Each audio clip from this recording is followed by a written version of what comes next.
No, you can go ahead and keep eating. I'm just going to talk for a minute. Welcome to Ed Sessions 2.0. My name is Shay Anderson, the Vice President of Ritter Public Relations, and I'll be the host today for the talk and the Q&A that follows.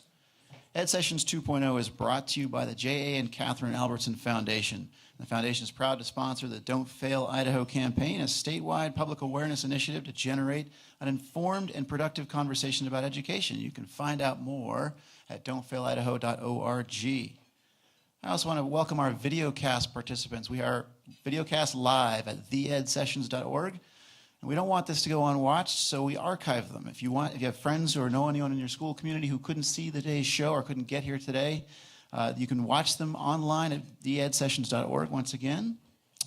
And for the online folks who are watching, if you want to post questions for Tom to try and answer later, you can post those questions to our Facebook page. The Ed Sessions Facebook page is a great place to post questions. Get them to me. I will try and ask Tom after his talk today. And unlike a lot of events, we ask that you keep your smartphones handy. So we're hoping to see some good tweets. We have a hashtag we use. It's just hashtag Ed Sessions. You can use that. And we're also going to have you use your phones for a text poll we'll be doing later. So brace yourselves. There will be some technological challenges coming your way. And as you know, each month Ed Sessions features a different education-related nonprofit that illustrates the Albertson Foundation vision of limitless learning for all Idahoans.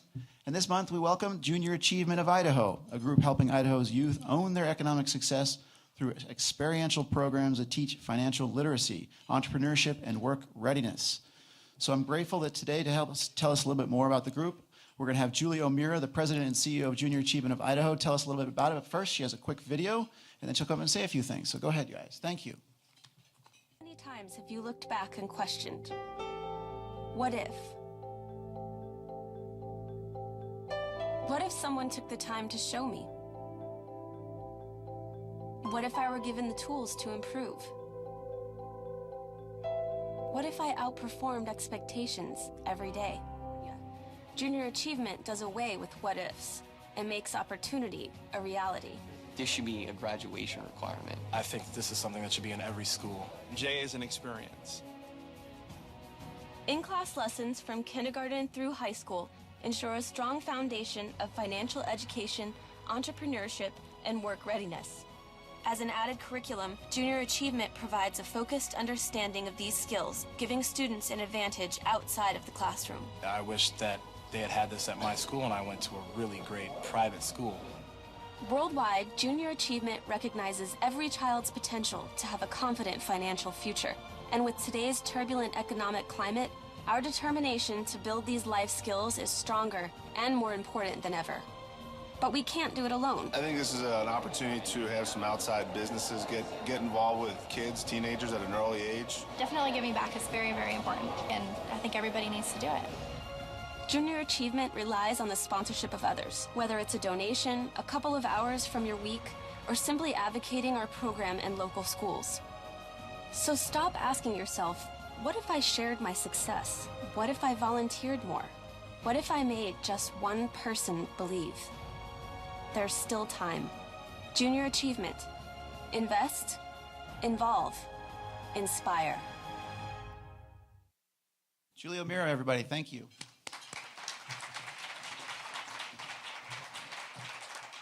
Thank you to the Albertsons Foundation for the opportunity to share our mission today.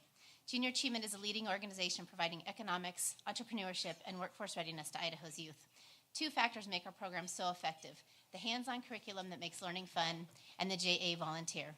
I'm sure you all know the impact that a mentor can make on a child's life. JA puts role models inside the classrooms that provide the valuable perspective on the importance of education to a child's future success. The JA volunteer helps students make the connection between what they are learning in school and what they need to be successful in both work and in life. So today, we ask you to invest in our youth by signing up to serve as a JA classroom consultant.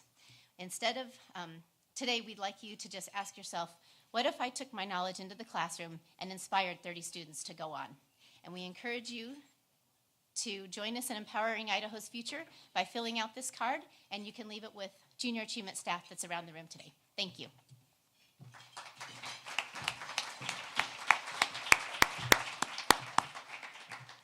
You'll notice there's lots of stuff on your tables today, so take note of the cards from Julie. Sign up there. She will take over your life shortly. The Ed Sessions 2.0 theme this year has been leadership, innovation, and creativity, and our speaker today embodies all of those themes pretty well, as I'm sure you'll see. Now, don't say we never gave you anything. You can note the screen cleaners at each of your place settings. Like I said, the table's full of stuff. It says Getting Smart on it. Now, in honor of the holiday that's about to come our way, there's a small heart sticker on the back of one of the packages at each table. If you got one, then you've won a copy of our speaker's book, and I encourage you to pick that up at the door on your way out today. Did I mention the holiday? 10 days, guys. This is fair warning, a public service announcement from here at Ed Sessions. You have 10 days to get it together. Now, I said keep your smartphones handy and get ready to do some texting, and this is what we're going to do. We've done this before at Ed Sessions. It's a text poll. So what we ask you to do is pull out your phones. We have questions that Tom, our speaker, helped us generate today, and just roll with us on this. The questions we're asking today, the first one, do your students or students you know have digital portfolios? Now, the way to answer the question and to participate in our poll, you're going to text your answer to this number, 22333. That's the number you're texting to. And the answer is, if your answer is yes, here's the number. It's up on the screen. 281727 means yes. 619683 means no. The question is, do your students or students you know have digital portfolios? Yes is 281727. No is 619683. And I'll take a minute while you guys figure that out.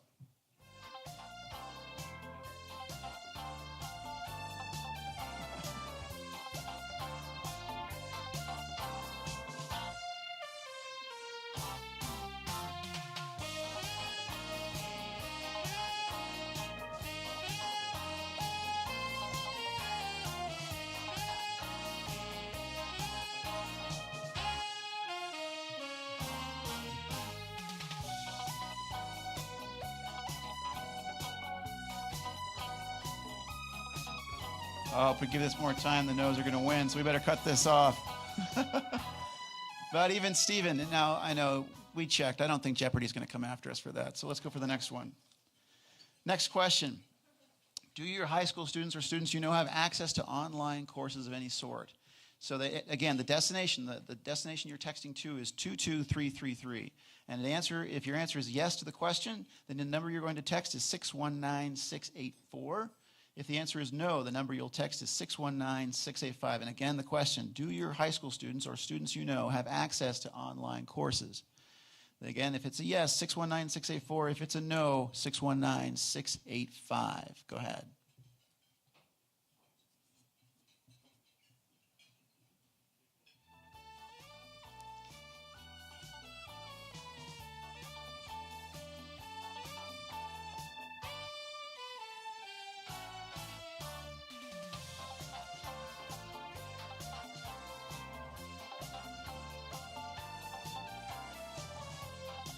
All right, looks like the yeses are creaming it here.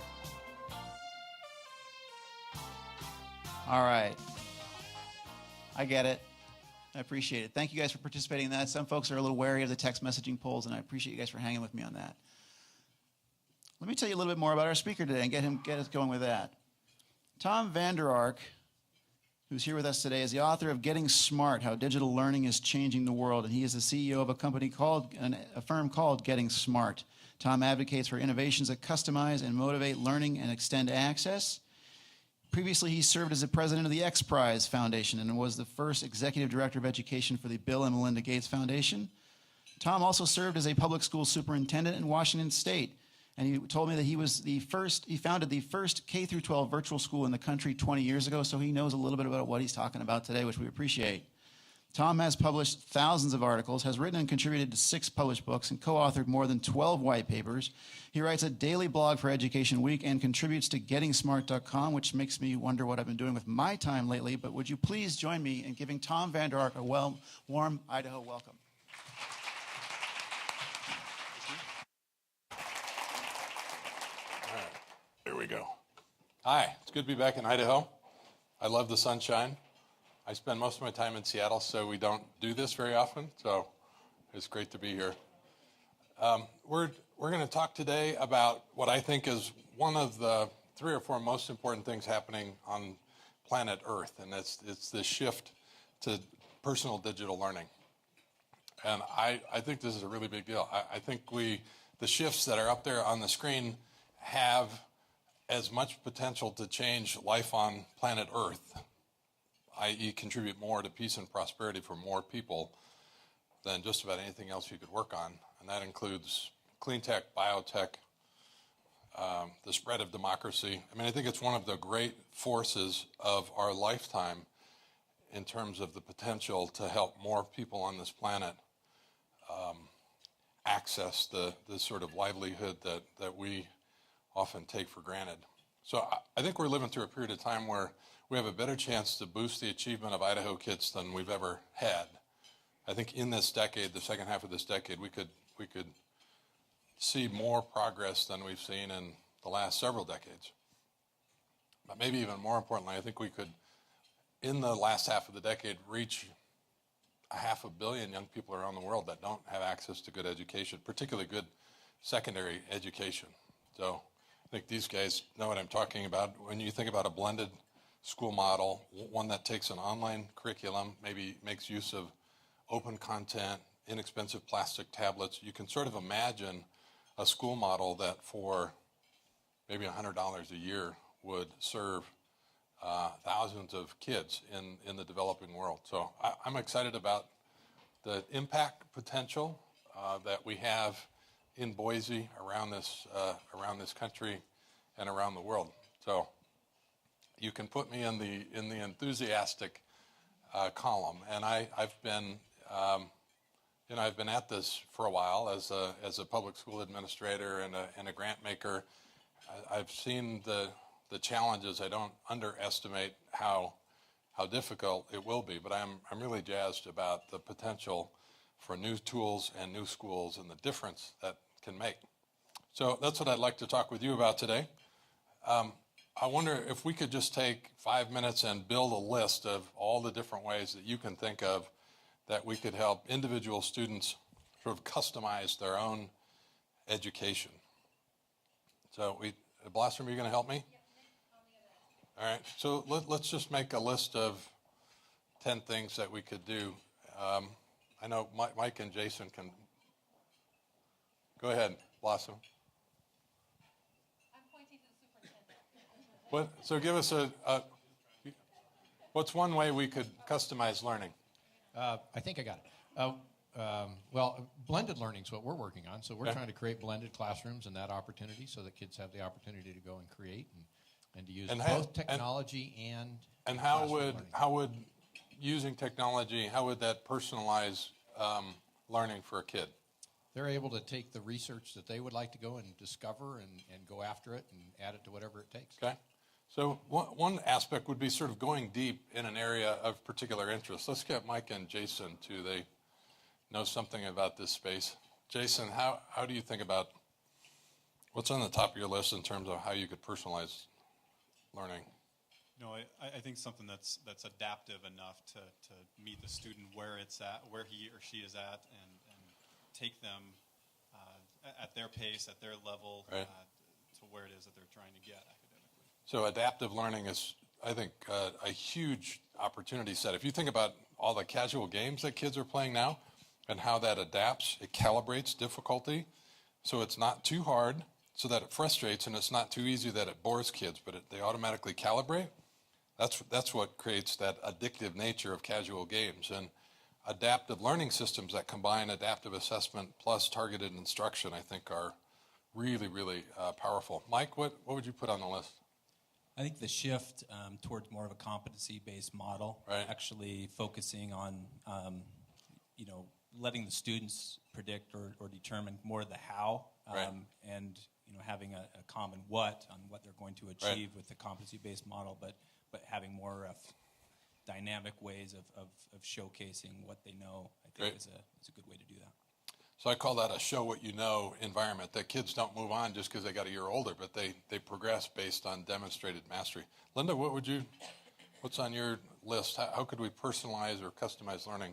Emphasis on project-based learning, where right, students have a lot of say in how they take what they know and apply it, right, giving real strength to the application part of it. So a lot of people do projects, but they end up being just sort of low-level activities. How do we do projects that are really rigorous? Well, I think one of the ways to do that is to look at what are the issues in society, or what are the issues in the neighborhood, what are the issues in the town, and let them apply their learning to those kind of real-world situations, looking for solutions. Great. I think that raises the bar significantly. Great. So real-world problems, attacking those, sort of going deep, as the superintendent said, going deep in areas that they're interested in. All right, let's get a couple more. We got a good start. Yes.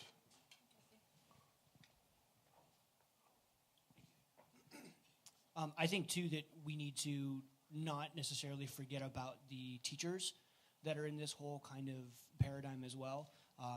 Giving them the tools to be successful in the classroom, to be able to administer the information, to be able to foster the creativity of the students, empowering teachers so that they don't feel that technology is pushed upon them, but that it's something that is blended with what they do naturally in the classroom. So I think that there's that aspect that we can't forget about as well. That's great. You sold my punchline. So customized learning is for teachers too. That's great. You got one? Right here? I don't need the mic, but I'm not an educator, but I'm thinking that, and refer back to the last slide you had, making the shift. So what are the obstacles that currently exist to prevent us moving toward that shift? We actually have people on. So we need to remove current obstacles that prevent us from getting to where we want to be. Maybe what are those obstacles? Can we identify those and talk about that for a second? Sure. Well, there's a lot of those. What's at the top of the list? Do you have one? Well, what Mike talked about, competency-based. So time is one. Just we've organized education based on time. So that's one obstacle. Do you have an access? I mean, I like access to bandwidth and appropriate technology. Okay. So access to bandwidth, probably an access device. Good Wi-Fi at school. I think your state superintendent talked about that at the State House this morning. All right. Come on back. Either a barrier or a bonus when it comes to customized learning. Anything else? The structure itself, the notion that because someone's 9 years old, he's in something called fourth grade all day. Yeah. So just the way we think about schools, the old sort of Prussian model. Yeah. So there's lots of barriers, but the cool thing is I'm going to give you my quick top 10 list of tools in schools that I think point the way towards a much more customized experience for kids.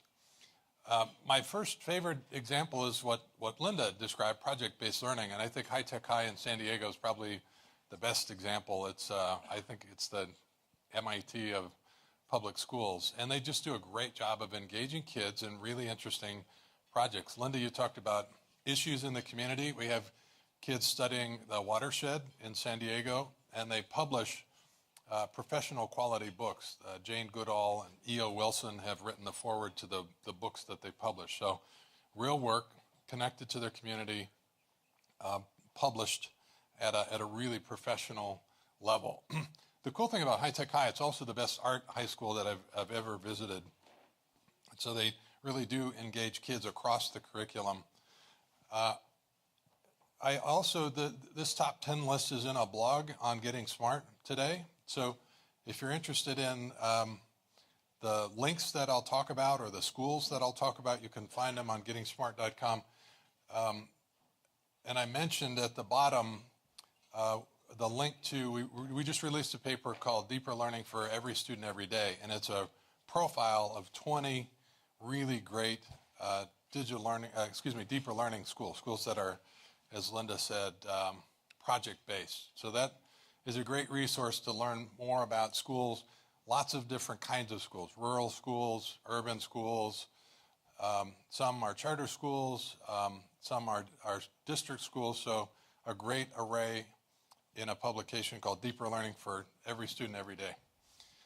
Another interesting thing that's happened in this decade is the maker movement and engaging kids in making stuff, both at school and after school. I'm on the board of the Imagination Foundation. On the left, they sponsor this cardboard challenge every year. There's also makered.org.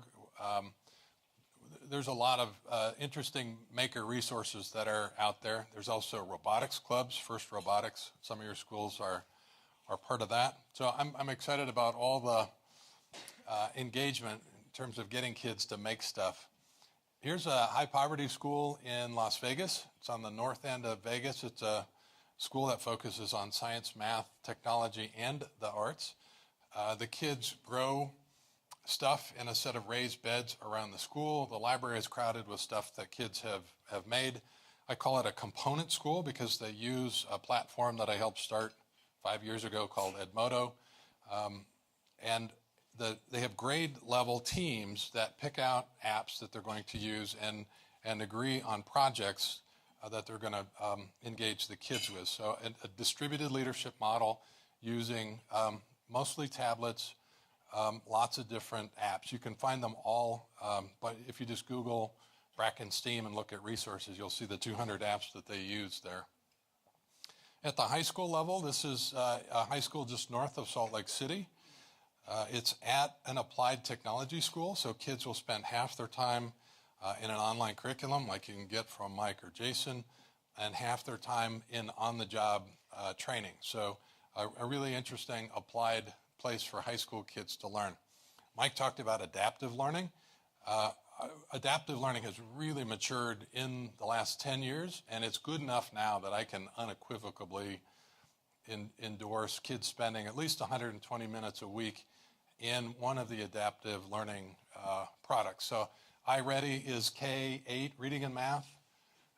Compass Learning, when it's linked to NWA, an adaptive assessment, is K-12, can be used in an adaptive way. Dreambox from Seattle is a K-5 adaptive product.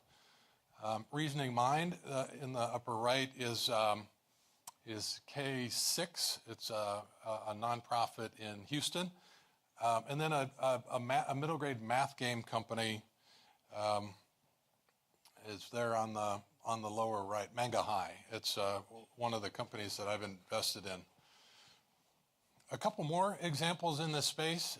ST Math is from Mind Research Institute in Southern California, and they have a visual game-based approach to mathematics called ST Math, and it's a great complement to a traditional curriculum. For the last 15 years, it's been used in a lab setting on a desktop, but last year they introduced this tablet version that you see on the left. And at another Las Vegas school, I spent an hour with these kids a couple months ago, and I have never seen fifth graders so completely engaged and working so hard. So I call this a classroom of ST Math is where you move a penguin across the screen. There's 900 games, and the object of all of them as you go from kindergarten to algebra is to move the penguin from one side of the screen to the other. So one penguin, 31 kids, and one teacher mastering math. School of One is an interesting pilot that came out of New York City. It's now supported by a nonprofit called New Classrooms.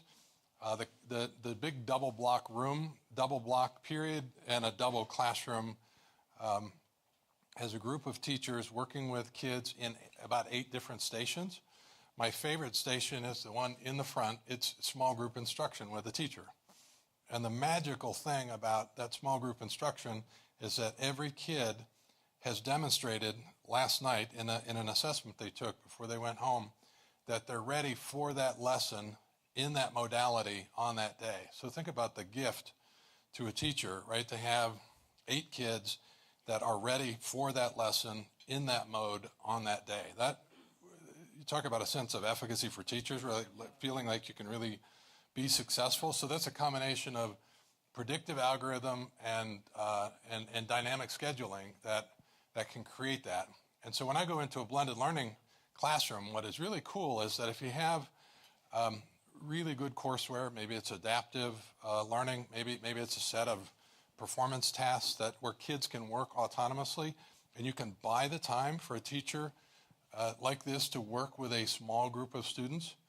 You can create a learning environment that works better for teachers and for kids because you just bought the time, to spend a half an hour with a group of kids that really need it most.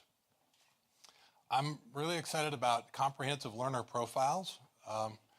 I'm sorry you're having some data challenges here in Idaho. It is going to get better. We're going to figure out quickly how to capture really comprehensive learner profiles. One of the most important parts of a comprehensive profile is a portfolio. So I would love to see every kid in Idaho have a digital portfolio. And by that, I mean just a digital collection of personal best.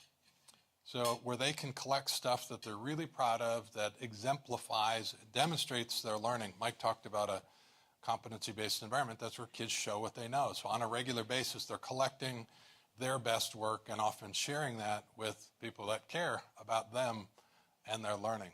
So those are a couple of the leading portfolios that are out there. EduClipper is one that I've invested in, but a lot of schools are using Google Drive with a lot of success. It's free and super flexible. We have a blog last week where a teacher has sort of color-coded the files on Google Drive, so it's really easy to manage. So lots of great examples, but help kids make collections of their learning and create forums for them to share what they're learning.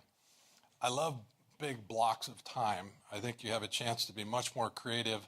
A Denver school out on the old airport grounds called DSST has big blocks of time, and they're really good at asking big questions of students. They use, in their 9th grade history, a free curriculum that Bill Gates funded called BigHistoryProject.org. And it's the history of life on Earth. It combines cosmology with biology and chemistry and world history. It's just a super rich history resource. So if you think about a big block that asks the big questions that Linda talked about, where you can ask 9th graders to think about how did we get here, right? So you can combine the history of the universe, the history of the world, and just in terms of the kinds of prompts that you use, Jason, at your school, are really thoughtful things to write about. BigHistoryProject.org is a great example of a way to frame up what could be a whole freshman academy just around big questions that 9th graders might actually find interesting. Another great example of big blocks is a high school in the ring suburbs of Columbus. This is not leafy suburbs. This is a high need, about 60% free and reduced lunch suburb. It's a high school. The superintendent tried to build a second high school, and the community barfed on the idea and voted down his bond. And so they backed up and they built a second facility. And so now they have one big high school, but it's 4 academies in 2 different facilities. And these academies are really, really cool. One of them, called eSTEM, has a triple block. So the upper division, 11th and 12th grade, is in these big blocks. And one of them combines kind of a world problem. The picture that we have up here is kids that are in the energy, environment, and economy block, right? So they're asking big questions, and they're working in a very diverse team. But here's the cool thing. The block also includes a math credit and an English credit. So each kid gets a writing intensive, so that they have a writing coach, and they're enrolled in a math class that's at their right level. So the 2 kids on the couch are taking AP calculus. The kid in the purple letter jacket is taking a Udacity calculus class. So they're each taking a math class, they're getting a writing intensive, and they're working together as a team on a big, meaty project. So I love this big block idea. It's just big enough to give you some flexibility in terms of credits and supports, but it does give kids an opportunity to work in a diverse team. Mike talked about competency-based learning. This is actually the most important and most difficult challenge that we'll go through. It's going to be harder than the shift to digital. As challenging as a lot of schools are finding the shift from paper to digital, shifting from time, just because you got a year older, that moving on when you've demonstrated mastery, it's a big deal. It really changes how we build schools, how we organize schools, how we staff schools, how we train teachers. Here's a good example of a district in Milwaukee. They decided they got a new use for textbooks. You can see they built coffee tables out of their old textbooks there. But they also use a multi-age setting. So again, you have a big block, multi-age, and kids are moving as they demonstrate mastery in math and English. My favorite high school in the country, this is a 612 school, is in the Bay Area. It's part of the Summit Public Schools Network. Very innovative platform and school model. This is my favorite chart from 2013. You can see that they're tracking outcomes in 4 areas. So sort of cognitive knowledge, content knowledge, cognitive skills, habits of success, non-cognitive skills, social and emotional learning, the ability to work collaboratively with others, and expeditions or work experiences. So the point is that they've thought deeply about what does it really mean to be college and career ready? How could we assess what that really looked like in each area? How can we use simple data visualization tools like a graph to surface that so that you can have really thoughtful conversations with parent, teacher, and student? So that, I think, is a great example of good goals, good metrics, and nice use of data. I'm excited about flex schools. So we have a couple of your state leaders here in terms of online schools. One of the interesting things that's happening now is schools are starting to use that online curriculum, but in an on-site school. So a flex school just means online curriculum, on-site support. So kids are on-site at a flex academy maybe 3 or 4 hours a day, might be 3 or 4 days a week. Districts like Miami, all of these pictures are from Miami-Dade. Most of their comprehensive high schools now have an iPrep academy. So it might be a double classroom like this where there'll be 50 kids that are either very accelerated or they might be needing credit recovery. They might be there for 2 years. They might just come in to catch up and graduate on time. So many different applications. Kids are the thing about flex schools is it's a total individual pacing. Every kid in there is working on a different class and moving at their own pace. So I think every large high school in Idaho ought to have a flex academy in it. And I think most of your kids ought to have access to a flex academy because some of them are just not going to be successful in a traditional school, but can be successful in a flex academy. I talked about the Kettle Moraine District a few minutes ago at the elementary level. Here's 2 flex academies that they put inside a traditional high school. So a big school, probably 1,800 kids. And in rooms about this size, they created a school within a school, 2 of them. And one of them is called KM Global. So it's a global flex school. So there's about 50 kids, double classroom like this. All of them are taking at least 1 world language, most of them 2. Online curriculum plus really interesting global studies projects together as a team. So this is the kind of thing, especially with really good providers in the state. Seriously, you guys could open a Flex Academy in a couple weeks. The thing is you can provision these really, really quickly. It's not like the old days where we had to think about a new school for 2 years and we're going to open in 2017. It's like we have a bunch of kids that need help. We're going to start a school in March and help them finish the year. So the ability to provision these really quickly, particularly if you have strong partners, is really exciting. There are a handful of schools that take school as community, a community as school really seriously. And one of my favorite examples is Tacoma School of the Arts. On Pacific Avenue in Tacoma, there's a trolley that runs down the street, and the kids can hop on the trolley, and they meet at a glass museum, an art museum, a natural history museum, and the theater district, and the University of Washington Tacoma for their math program. So all in that same neighborhood, there's lots of these community assets. So think about ways that you can leverage community spaces, community assets, museums, clubs, junior achievement, right? There's lots of community assets that, especially with a flex school, could turn into a themed school, a global studies school, a performing arts school. I love work-based learning, so I'm really glad to follow Julie today. Debbie Meyer, a famous school developer, a school reformer, talked about the fact that young people need to be around adults they can imagine themselves becoming. I love that idea.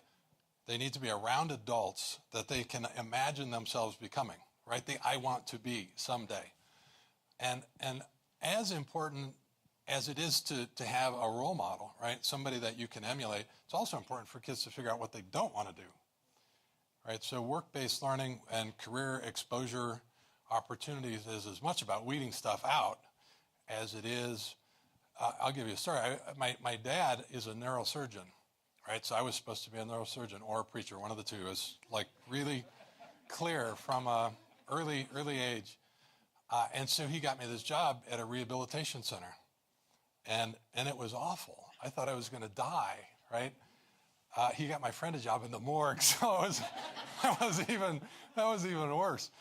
But it's like, I came home after a few weeks of this. It's like, Dad, I hate to tell you this, but I'm not going there. So we need to give kids experiences in the community that help them be around cool adults and help them sort of get a sense of what options are out there. And then finally, online learning. Online learning is really a great way to customize learning for kids.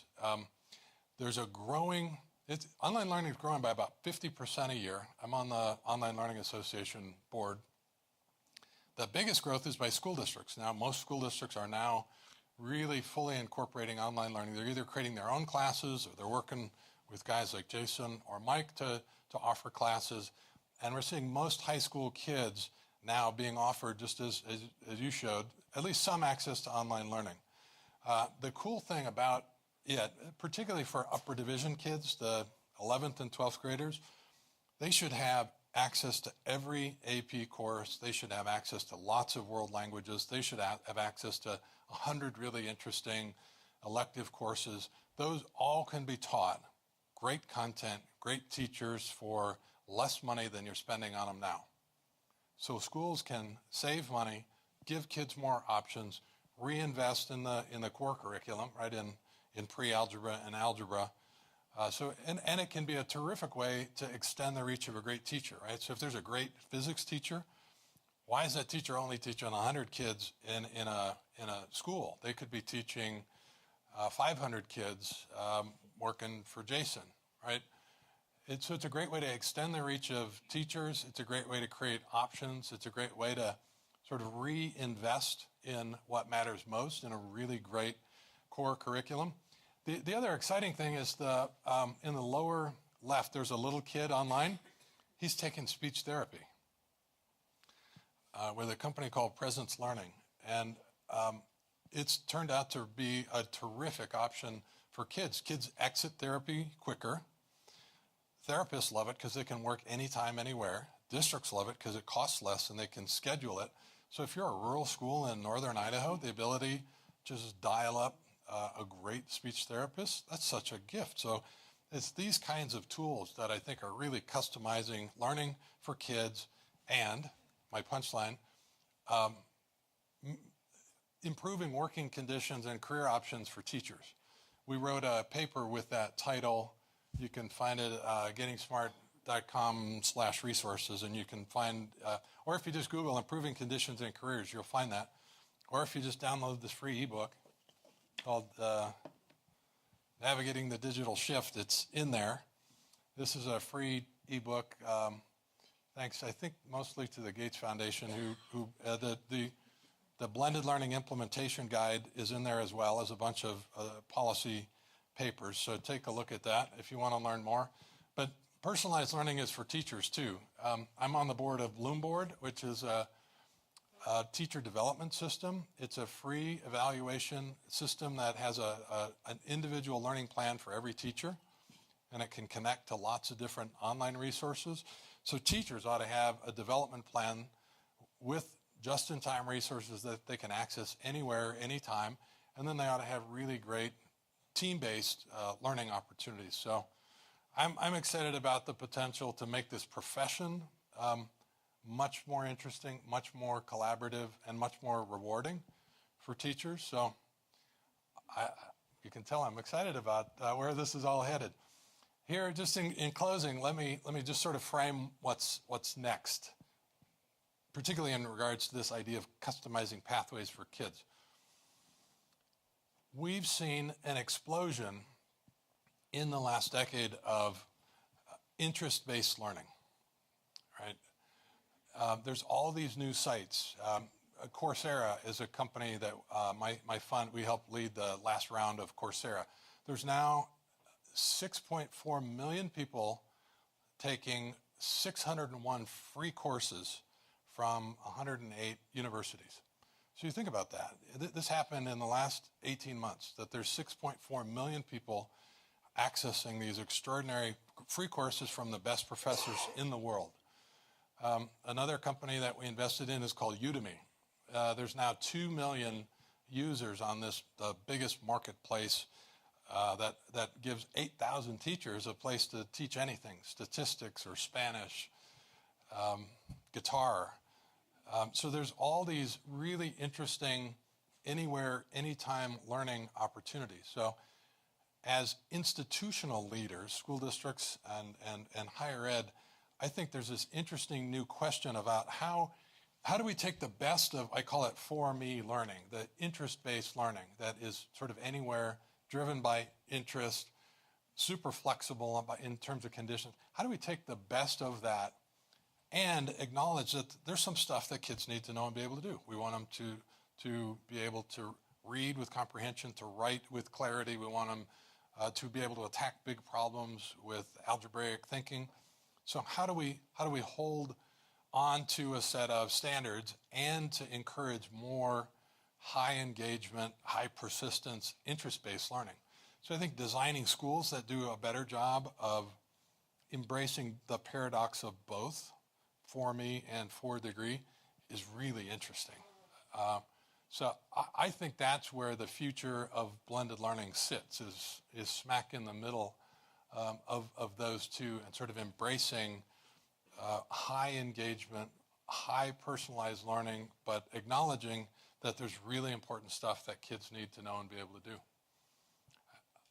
I think we're living in the most important and interesting period in history, and as I said at the outset, we can change the future of this state in the next few years by creating an ecosystem around new tools and new schools where we have a very collaborative path forward. Because we're all making this up. I mean, we're in the very early innings of understanding how this stuff works. So we need to create ecosystems where we have the opportunity to share and to learn from each other and to fail in safe environments and in ways that is productive for kids. So I look forward to coming back, and in some fashion would love to be part of building an exciting ecosystem here where we can do a better job of customizing learning for every kid in Idaho. So I look forward to your comments and questions. That's where you can find me online. Thanks.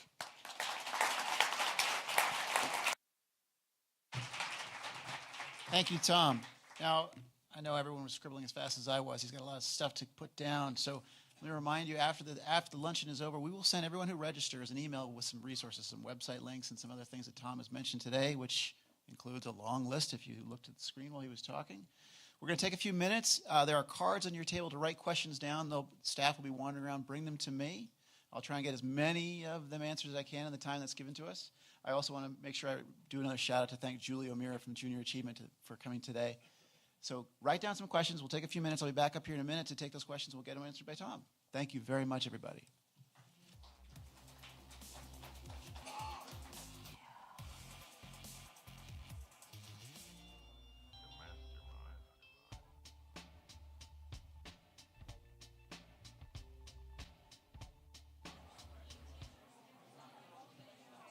Okay, everybody, keep writing questions. We still have people circulating to take more questions, but I've got a few to work with. So we will bring Tom back up on stage, and we'll try and get through as many of these as we can.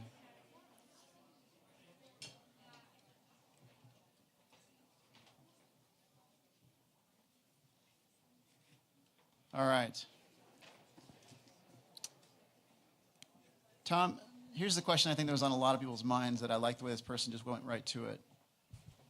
Where do you start?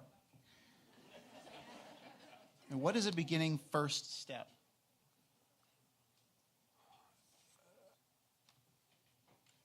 So I think the first step is like to join the conversation. I posted a blog about 5 days ago just called What to Read.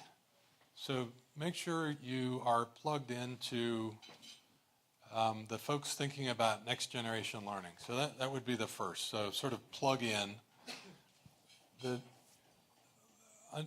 Another next step would be study new school models. I think it's really important to spend a little bit of time, like if you're on a ledge committee, if you're in a school board, if you're a superintendent, you have a cabinet meeting, what I would do is set aside an hour and then use sort of a flipped classroom strategy, and I would send a link to everybody to the NGLC profiles, the Next Generation Learning Challenge school profiles. So these are new school grant models that are very interesting, and little one-page profile will give you a snapshot of these new schools. So read that. You can look at the Blended Learning Universe from Christensen Institute, and you can look at the paper that I talked about earlier, Deeper Learning for Every Student Every Day, that has 20 school profiles in it. So I think studying school profiles of people that have thought really deeply about where this is headed, I think those are good next steps. All right, we had a lot. I got two more. Go for it. So the first conversation to have as a community is about goals. What do we want kids to know and be able to do? You have to start there. And for goodness sakes, I'm a big fan of the Common Core. I think it's super important for the state of Idaho, and it plugs you guys into a national conversation, and it's a platform where your teachers can share tools and resources and strategies with other teachers. But don't stop there. That's just reading and math, right? I want you to have an appropriate set of goals for kids in Idaho. I think about Danville, Kentucky, public district. Their first goal is powerful learning experiences for every kid every day. And they're obsessed about growth, and they want their kids and their teachers to be great communicators, and then we want to be part of their community. But they start with powerful learning experiences for every kid every day. So have a community conversation about goals, and then create a timeline and say, over the next 3 years, we're going to create high access environments where every kid's got take home technology. Every school has Wi-Fi. As many homes as possible have Wi-Fi, or devices that go home have Wi-Fi, where every kid's going to be in an environment that blends the best of online and on-site. Put a timeline on it and say, we're going to do our best to make sure that every kid and every teacher is really well supported over the next 3 years while we phase in a set of changes that get us to that point. Okay, I think a few of our questions were answered in that one, but I'm going to try another one. This was from a student in the audience, and I got to take note, the student has the best handwriting here. I'm a student who has taken over 8 online classes throughout high school, but what seems to be lacking is community and real-world skills and thinking. How do we include such important skills into the system we have now and give that power to students and committed educators? Yeah, it's fair that a lot of early online classes were lousy. I'm really excited about social learning. Linda and I were just talking about social learning means platforms that, like Facebook and Twitter and others, really create a social conversation around learning. Learning is inherently a social activity, and the first generation of online learning didn't do a great job of that. So yes, it should be highly social. And then on the teacher topic, I want to note, I think the most important thing that happened in 2013 in terms of the profession of teaching was that teachers plugged in the hundreds of thousands into online professional learning communities. So it's been really exciting to see teachers around the country sort of connect with other teachers, subject, job-alike teachers, They have teachers in a vertical, in a feeder pattern. But it's helped that social learning for teachers has really helped break down the isolation of the classroom. I think you're starting to get there already, but it's one of these questions, and a couple of them are along the lines of teacher prep. How do you prepare teachers for this? Yeah. And including some I have a paper on this coming out this month. We're writing with... Go ahead, preview. We're all ears. League of Innovative Schools and Karen Cater. So Karen and I are writing a paper on competency-based teacher preparation. So Mike, you talked about competency-based for kids. Teachers ought to have a show what you know environment. That's how we ought to prepare teachers. And then I talked about Summit Public Schools. They have 4 different levels of teaching. So you have 7 dimensions of great teaching, 4 levels. Every teacher knows exactly what they need to do to move from level 1 to level 2.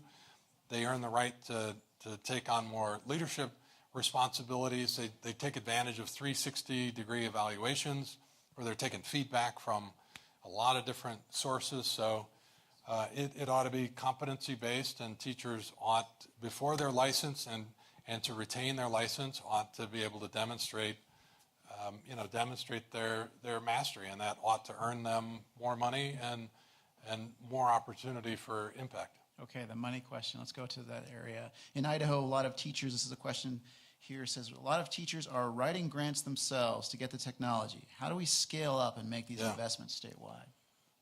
Well, we tried that statewide thing, didn't we? There was a pained laughter in the audience. So you guys come on. Now, I appreciate what Superintendent Luna attempted to do. I mean, Maine is still the only state that's really sort of provisioned a device for every secondary kid. So I totally appreciate the intent behind the effort. The point is that we'll have to get there another way. This is going to happen. It will happen. It would be a shame if it was only a school district by school district thing. So I would love to see some leadership by the state. An alternative that we've proposed in the Blended Learning Implementation Guide is a matching grant. This worked pretty well in South Dakota. The fact that half the schools in South Dakota are one-to-one now was the result of a 2009 state matching grant program. So if the state put out a match and said, if you guys match us 2-to-1,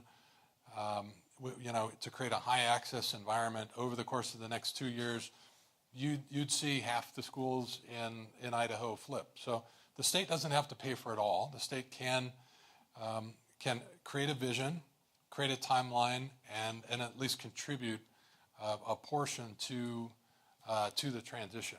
The bottom line is your funding is really low, but we've seen in school districts like Mooresville is one of the lower funded school districts in North Carolina, which isn't richly funded. And over the course of 3 years, they reallocated about $200 per kid per year to fund a fancy Apple Air for every kid. So if you decided you wanted to use a tablet or something a little bit less expensive, I mean, you can do it for $200 per kid per year. It may take you 3 or 4 budget cycles to get there. So it's doable. It would be great if the state was part of that transition.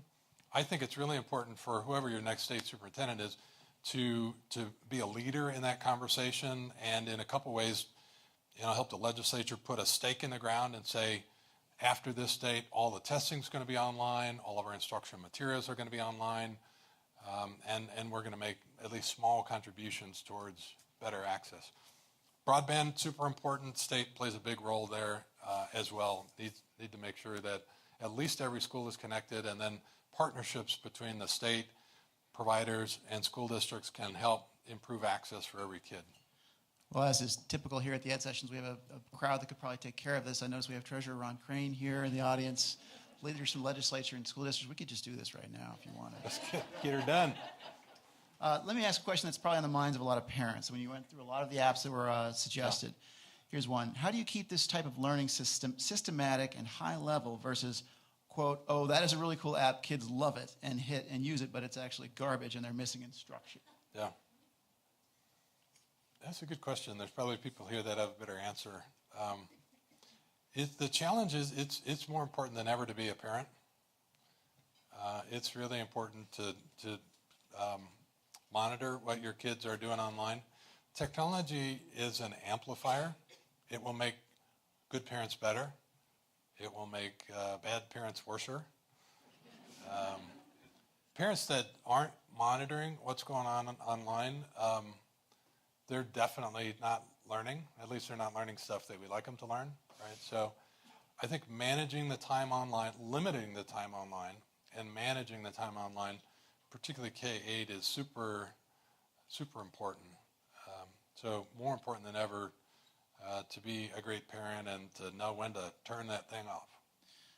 Along the similar lines, the question was, what are some of the non-numerical metrics that, for a blended learning environment, that we can use to know a child is making progress?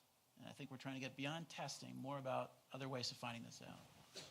Well, one of my, Jason, yesterday we talked about the Buzz platform in Detroit. Really cool things happening in the worst schools in Detroit, which is the worst education city in the country. They have a cool platform they built with a Salt Lake partner, and around every learning objective, every kid has to bring forward 3 forms of evidence.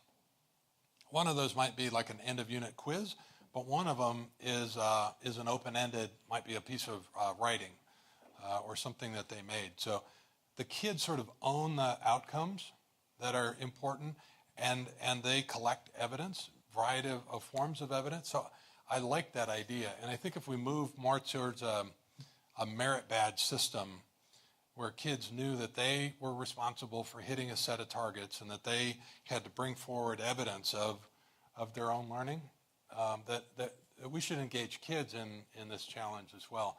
The other thing, Summit Public Schools, the chart, they have a really great set of goals. I think it goes back to having a powerful set of goals that are inspiring for kids and parents and teachers. Summit is really good about enumerating the habits of success. Denver School of Science and Technology that I talked about on that slide, it's at character development. They have a set of values that are really important to that community. Every kid gets feedback on their character development every month. So I love cultures like that are really clear about reading and writing is really important, but we care about who you're becoming as a person, and we want to create a conversation about that with you and your advisor every month. Tom, I want to go back. One of the other things I heard you say a lot in your talk was the line, "I've invested in such and such." Now it says here, you're a partner in Learn Capital, an education venture capital firm investing in ed tech startups. What does a guy like you look for when you're looking at new investment possibilities? What kind of things are you interested in? So there's categories that we like, teams that we like, companies that have at least thought about a business model and the potential to go to scale. So a venture fund is only going to fund something that can get really big. The cool thing that's happened really in the last 36 months is just the viral adoption of apps by parents, teachers, and kids. It's really changed the equation. So most traditional venture firms won't invest in companies that are working in K-12. They hate school districts. They don't believe school districts are good customers. But what's happened is, Linda, we were talking about Edmodo, right? There's 31 million users on Edmodo, and it's all because teachers have adopted it. So there's this new sort of backdoor to the classroom where teachers are finding and putting cool stuff to use. So that's sort of an interesting new phenomenon that makes a lot of education companies look like internet companies. The trick that we still don't fully understand is how do you turn this big user base into a set of network benefits, right? That where the system gets smarter and better the bigger it gets, and then how do you monetize that? So network effects and monetization are things that we'd have a conversation with a team about, just to see if they thought about that. Okay, hope you guys are taking notes out there. Smart people doing cool stuff. An online question, and I appreciate this from a viewer online, so they submitted using our Facebook app. Some Idaho schools are using the flex model and using it successfully with IEN and IDLA courses. How do we help other schools see the wisdom in these models and get tools to districts with tools to get started? Yeah. So, like, back to the first question, join the conversation, and then I would add, take field trips. Field trips have been life-changing for me. I told Blossom yesterday that after being a superintendent for 5 years, sort of head down, working in my district, Bill and Melinda gave me a chance to travel for 6 months and just visit as many schools around the world as I could, and what an extraordinary gift, you know. So in the 8 years that I was there, I'm sure I visited 2,000 schools, and that for me is life-changing. When you can walk into one of the places that you can read about it, but unless you can really experience it and like see how people are treating each other, what it feels like, what it smells like, and so I think field trips are a really big deal. Jason and I talked a little bit about flex schools yesterday. So if you can create a bunch of these flex schools around the state, one, they're interesting because they create options for kids, but two, I think it's really important for teachers and for school board members to be able to go visit a place where the rules are very different, right? Where every kid's working on something different and they're all moving at their own pace. Like, unless you can just sit there and watch how that works and what it feels like to be a teacher in that environment, you can't read about that. So field trips are super important. We're getting down to the wire on time, but I want to ask a couple more. One is just a straight shot. The cost of a traditional classroom versus a project-based or electronic medium classroom. How do you gauge the two, the comparisons? Well, they can both be great, and they can both be crummy, right? So it really does mean a great teacher being really thoughtful about goals and about engagement and about assessment. I think you flashed a lot of apps and ideas on the board there while you were talking. One of the questions here was that the early years can be an amazing time of customized learning, and we can do more to begin the ideas you showed, even in the early years. My question is, what innovations have you seen in helping parents expect, demand, and support their learners in customized programs? That's a great question. I don't know the answer to that. We have a parent app on Edmodo that didn't do as well as we want. Summit is working really hard on that sort of parent, teacher, student diagram. I think that chart that I showed, the data visualizations that quickly surface a lot of important information, and it's sort of color-coded so that it's really easy to focus on stuff that's going really well, stuff where it's going off the rails, I think will be really important. Okay, I think we'll call this our last question. How do you help teachers who are used to a very different system? How do you help them change and adapt? Field trips. Really, you gotta start reading. You gotta join the conversation. Bracken Steam, that I talked about, one of her strategies, field trips, and she did in-building field trips. Like, you are going to go spend 2 periods with your neighbor down the hall. And she would take people and move them and say, you need to go watch this because there's very cool stuff happening 2 doors away, right? So it's a leader that is creating learning opportunities for their teachers and not being passive about this. So let me just close by saying the new challenge is finding and leveraging teacher leaders. There's lots of them, and they're off and running. So find them, feed them, care for them, give them leadership opportunities, right? Then create an individual learning plan for every teacher, and then just put a lot of support around the teachers that are struggling. Put it on a timeline. Give them lots of individual plus team-based chances to learn, and I think most teachers are gonna respond well. Let's everyone give a thanks to Tom Vander Ark today. Thank you.